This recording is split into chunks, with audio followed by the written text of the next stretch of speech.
दोस्तों एक gaming phone में सबसे ज्यादा इंपॉर्टेंट क्या होता है? भाई मैं बताता हूँ। हाँ बता। एक गेमिंग फोन में गेम होना इम्पोर्टेंट होता है। चप्पल चप्पल कहाँ रखी थी मैंने?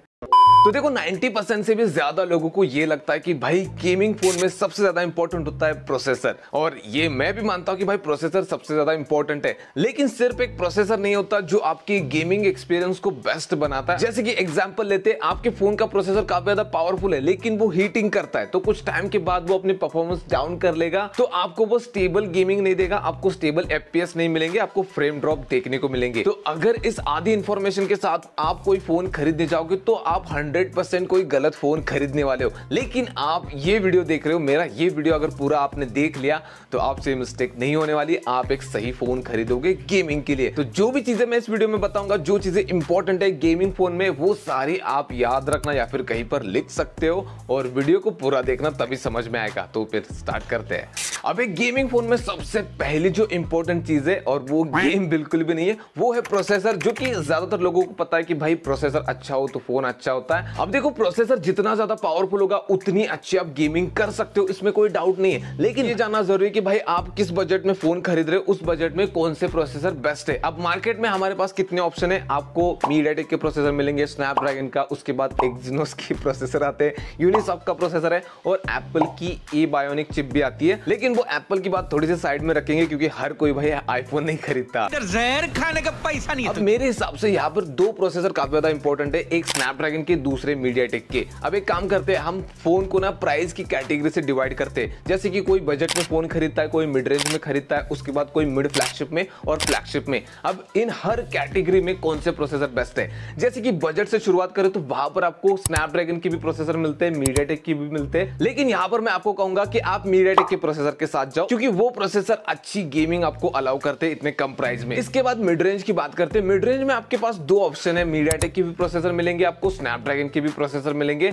लेकिन फिर भी यहां पर मीडियाटेक के प्रोसेसर ज्यादा बेटर है। और मिड फ्लैगशिप में भी कुछ ऐसे ही हाल है कि आपको स्नैपड्रैगन, मीडियाटेक दोनों के प्रोसेसर मिलते हैं। लेकिन मैं आपको यहां कहूंगा कि आप स्नैपड्रैगन के प्रोसेसर ज्यादा प्रेफर करो, क्योंकि वो लॉन्ग टर्म के लिए काफी सही है, काफी स्टेबल परफॉर्मेंस आपको देंगे। अब मैं आगे ये भी बताऊंगा कि कौन से प्रोसेसर इस रेंज में आपको मिलते हैं। और लास्ट है भाई फ्लैगशिप, जहां पर आप मीडियाटेक को साइड में करेंगे तो चलेगा, स्नैपड्रैगन के प्रोसेसर के साथ आप जा सकते हो। और एक और एक्स्ट्रा यहां पर प्रोसेसर ऐड होता है, वो है एप्पल की ए बायोनिक चिपसेट। तो आप एप्पल का कोई फोन खरीदने वाले हो तो वहां पर मुझे बताने की जरूरत नहीं, वहां पर आपको काफी अच्छे ऑप्शन मिल जाते हैं। थोड़ा आपको आसान हो जाए इसलिए मैं यहां पर स्क्रीन पे दिखा दे रहा हूं कि हर प्राइस रेंज में कौन से प्रोसेसर बेस्ट है, जिससे आपको आइडिया लग जाएगा कि भाई इनमें से कौन से प्रोसेसर के साथ आपको इस प्राइस में फोन खरीदना है। अब ये जो पहला पॉइंट था वो मेजॉरिटी लोगों को पता होता है कि भाई प्रोसेसर इंपॉर्टेंट है, लेकिन इसके बाद जो पॉइंट है मैं देखना चाहूंगा कि कितने लोगों को पता है। तो चलो फिर देखते हैं कितने लोगों को ये सारी चीजें पता थी। अब दूसरी जो इंपॉर्टेंट चीज है वो ये कि भाई फोन में कितना रैम होना चाहिए, कितनी स्टोरेज होने चाहिए, और रैम कौन से टाइप की हो, स्टोरेज कौन से टाइप की हो। हाँ, क्योंकि रैम और स्टोरेज में भी टाइप आते हैं। तो रैम की बात करते हैं, आपके फोन में 6GB या फिर 8GB रैम है तो भाई वो मोर देन इनफ है। 8GB मोर देन इनफ लगता है मुझे,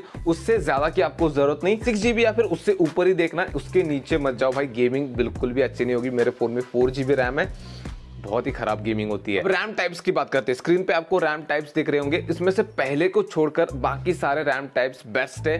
LPDDR5 और 5X है, तो 5X तो अभी आया है, LPDDR5 अगर है तो भाई वो सबसे बेस्ट लगता है मुझे। अब रैम के साथ साथ स्टोरेज भी इंपॉर्टेंट है। स्टोरेज कितनी होनी चाहिए, स्टोरेज आपको 128GB या फिर उससे ऊपर ही देखनी चाहिए। और साथ में स्टोरेज में भी टाइप्स होते हैं, जैसे कि eMMC की स्टोरेज होती है, eMCP की स्टोरेज होती है, UFS की स्टोरेज होती है। इनमें सबसे बेस्ट है UFS की स्टोरेज। अब UFS में भी भाई टाइप्स आते हैं, जैसे कि UFS 2.0 की स्टोरेज होती है, 2.1, 2.2, 3.0, 3.1। तो इनमें से 2.2 से ऊपर मुझे बेस्ट लगती है। 2.2 से स्टार्ट होनी चाहिए, 3.0 या फिर 3.1 है तो वो तो भाई मतलब कमाल ही हो जाएगा फिर। इसके बाद जो तीसरी इंपॉर्टेंट चीज है वो है कूलिंग। देखो आपके फोन में चाहे जितना पावरफुल प्रोसेसर हो, लेकिन आपका फोन हीट करता है तो कुछ टाइम के बाद आपकी फोन की परफॉर्मेंस डाउन हो जाती है, जिसको हम थ्रोटलिंग कहते हैं। अब देखो बहुत सारे प्रोसेसर ऐसे हैं जो पावरफुल है, फ्लैगशिप प्रोसेसर है, लेकिन काफी ज्यादा हीट करते हैं। जैसे कि स्नैपड्रैगन का 888 है, स्नैपड्रैगन 888 प्लस है, वो काफी ज्यादा हीट करते हैं, जिसकी वजह से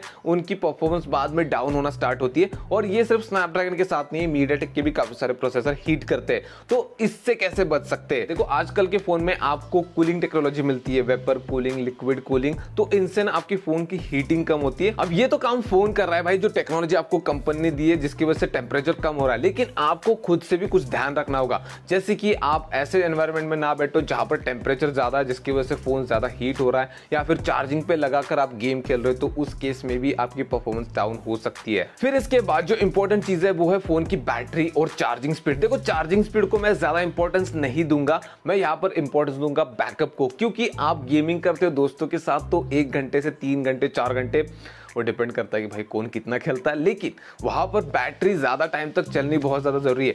कोई ये नहीं पसंद करेगा ना कि मैं फोन को बार बार चार्ज किए जा रहा हूं, बैटरी खत्म हो रही है, चार्ज किए जा रहा हूं, तो चार्जिंग स्पीड ज्यादा होकर फायदा नहीं है। बैकअप होना बहुत ज्यादा इंपॉर्टेंट है, तो 5000 mAh की बैटरी या फिर उससे ऊपर है तो बहुत ही बेस्ट रहेगा। और चार्जिंग स्पीड की बात करें तो 45 वाट से लेकर 65 वाट मुझे लगता है इनफ है।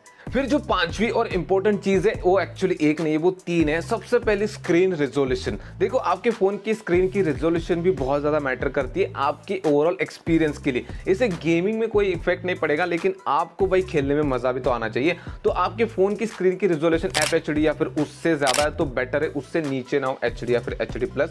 और दूसरी चीज आपके फोन का रिफ्रेश रेट। आजकल देखो नॉर्मली हर फोन में 90 हर्ट्ज 120 हर्ट्ज मिलता है जो कि इनफ है। और ये रिफ्रेश रेट इसलिए इंपॉर्टेंट है क्योंकि आजकल के गेम 90 FPS या फिर 120 FPS में आप खेल सकते हो।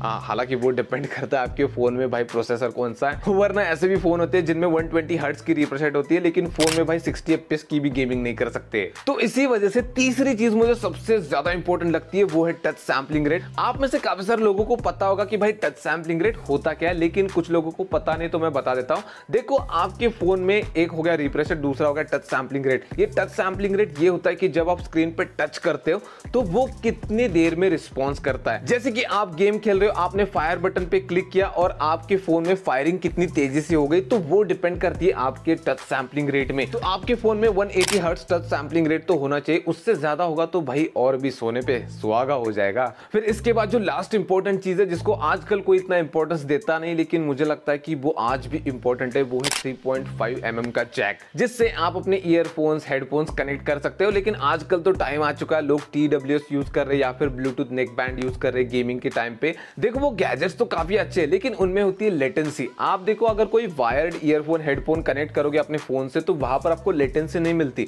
लेकिन आप वहीं पर चले जाते हो वायरलेस की तरफ, वहां पर आपको लेटेंसी मिलती है, जिसकी वजह से आपका गेमिंग एक्सपीरियंस थोड़ा खराब हो जाता है, डिस्टर्ब हो जाता है, क्योंकि गेम का जो साउंड है वो आपको थोड़ा सा लेट सुनाई देगा। लेटेंसी का मतलब यही होता है कि आपको थोड़ा सा लेट सुनाई देगा। अब ये उनको मैटर नहीं करता जो लोग टाइम पास के लिए गेमिंग करते हैं, लेकिन उनके लिए बहुत ज्यादा मैटर करता है जो लोग कॉम्पिटिटिव के लिए ट्राई करने वाले या फिर कॉम्पिटिटिव दे रहे, या फिर ऐसा भी हो सकता है कि आप गेमिंग बहुत ही सीरियसली करते हो, मतलब आप गेमिंग के लिए सीरियस होते हो, तो उस केस में भी इस चीज को आप ध्यान में रख सकते हो। तो 3.5 mm का गड्ढा होना इंपॉर्टेंट है, लेकिन भाई अगर कोई ब्रांड नहीं दे रहा तो उस केस में हम कुछ नहीं कर सकते। जैसे कि मिड फ्लैगशिप या फिर फ्लैगशिप में आपको 3.5 mm का गड्ढा नहीं मिलता, तो वहां पर आपके पास 2 ऑप्शन बचते हैं। एक तो आप Type-C to 3.5 mm एडेप्टर का यूज कर सकते हो, या फिर आप ऐसे TWS या फिर ऐसे वायरलेस हेडफोन खरीद सकते हो जिनमें आपको लेटेंसी बहुत ही कम देखने को मिले। तो एक गेमिंग फोन में हार्डवेयर के साथ साथ ये सारी चीजें भी बहुत ज्यादा इंपॉर्टेंट होती है अगर आपको भाई एकदम बेस्ट गेमिंग करनी है। तो आप में से कितने सारे लोगों को ये पॉइंट पता थे, या फिर और भी कोई पॉइंट आपको पता है तो आप नीचे कमेंट में बता सकते हो।